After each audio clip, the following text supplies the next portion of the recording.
আমার সম্বন্ধে মানে সব কিছু অর্গানিক খাওয়ার জন্য শহরে ছিল, শহর থেকে গ্রামে চলে আসছে। এখন গ্রামে এসে বাড়ি করছে, আবার মানে বাগান করছে, মোটামুটি সবজির বাগান করছে, সব কিছুই করার চেষ্টা করছে। নাম দিছে রাসেল এগ্রো। তো আজকে রাসেল এগ্রো ঘুরতে আসছি, দেখি কী কী রয়েছে আসলে এখানে। যেমন এই যে মরিচের গাছ লাগাইছে এখানে, আবার এগুলো হচ্ছে বেগুন। আমি সকালে দেখলাম যে ভাইয়া বেগুন উঠাচ্ছে। ঢেঁড়সের গাছ, এগুলা ঢেঁড়স ধরছে। যে ঢেঁড়সের ফুলটা দেখুন কি সুন্দর একটা ফুল। ঢেঁড়সের ফুল হয়তো অনেকে দেখে নাই। এই যে পেয়ারার গাছ, এই পেয়ারাগুলো অনেক বড় হয়। এই যে পেয়ারা, এই যে পেয়ারাটা যদিও বড় হয়েছে, মোটামুটি পাকছে, তো মনে হচ্ছে খাওয়া যাবে আর কি।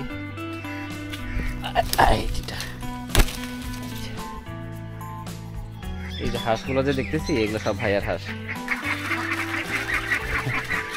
দেখেই ভালো লাগে, গ্রামের জিনিস, মানে গ্রামের সৌন্দর্যটাই আলাদা। শিমল আলু বলে, আলু। আনারসের গাছ, কিছুদিন আগে একটা আনারস ধরছিল।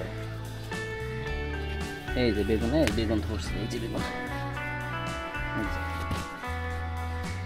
আবার এই দেখুন এখানে টমেটোর গাছ রয়েছে, সুন্দর টমেটো ধরছে। যে কবুতরগুলো যদিও হয়তো এখন বাইরে গেছে, নাই কবুতরের ভাষা। এই পাশে একটা অনেক গাছ রয়েছে, দেখে বড় বড় আম। এই দেখুন কত বড় বড় আম, মানে এগুলা হয়তো আপনার এক একটা হাফ কেজি করে হবে। এই দেখুন, ওই পাশে বাচ্চারা খেলতেছে।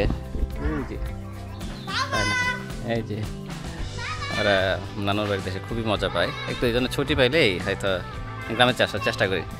আমি যদি আপনার উপর থেকে ইয়ের ভিউটা দেখাই, ফ্রন্ট ভিউ বা সাইড ভিউগুলো দেখি, দেখেন কেমন দেখা যায় আসলে। দেখুন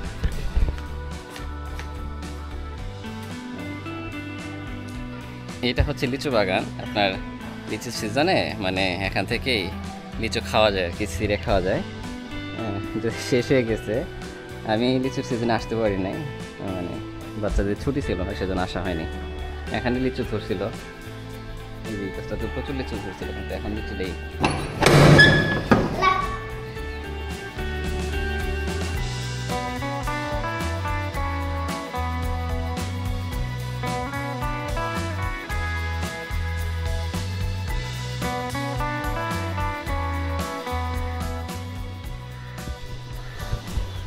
মানে যে অবসর সময়টাতে অনেকেই হয়তো আপনার বিভিন্ন রিসোর্টে ঘুরে আসে।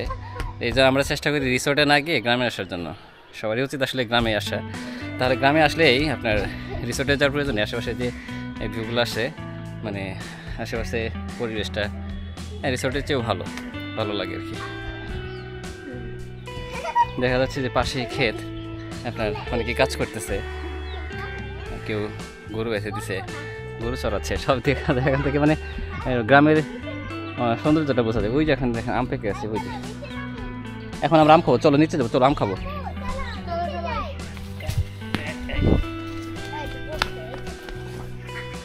এই হচ্ছে আম।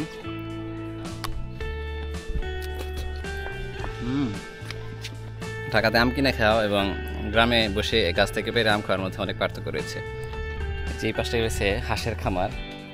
হাঁস এই যে এখানে গোসল করে আবার এই ঘরে এসে থাকে। তো একটা আছে ডিম পারে, এই যে এটা হচ্ছে ওই যে যেমন এই যে ডিম পারছে, এই যে মানে সব অর্গানিক আর কি। এখানে মানে কিছুই কেনার দরকার হচ্ছে না কি এখন। আবার এই পাশে গরুরই রয়েছে, ওই পাশে গরুর পাশে বেঁধে রাখা হয়েছে, যেটা গরু। এই যে এই গামগুলা, এই যে মনে হচ্ছে এখন পরিপক্ক হয়েছে। হ্যাঁ হ্যাঁ পাকছে আমা, এই তো পাকছে। এই যে ধরার সাথে ছিঁড়ে এটা পেকে গেছে। সূর্য বলে, ডিম বলে এটাকে, পাকছে। এটা নাকি আমার জন্য রাখা হয়েছে। মানে আপনার এটা হচ্ছে ব্যানানা ম্যাঙ্গো, কি সুন্দর কালার, দেখতে আসলে ব্যানানার মতোই, যার কারণে ব্যানানা ম্যাঙ্গো বলা হয়। লম্বা আম, এই দেখুন মনে হচ্ছে এটা পাকছে, কিন্তু আসলে পাকে না। এটা কালারটাই মানে হলুদ। আরও কিছুদিনই হবে এটা, এগুলা দেখা যাচ্ছে আর কিছুদিন পরে এগুলো পাকবে। ডালিমের গাছ লাগানো হয়েছে কিছুদিন আগে, ডালিমের গাছটা ছিল না, কিছুদিন আগে লাগানো হয়েছে, অলরেডি ডালিম ধরছে দেখুন, যদি এখনো বড় হয় নাই, মোটামুটি বড় হচ্ছে। এই যে এই তো আরেকটা আমের গাছ, যে গাছের পাতার চেয়ে আমি মনে হচ্ছে বেশি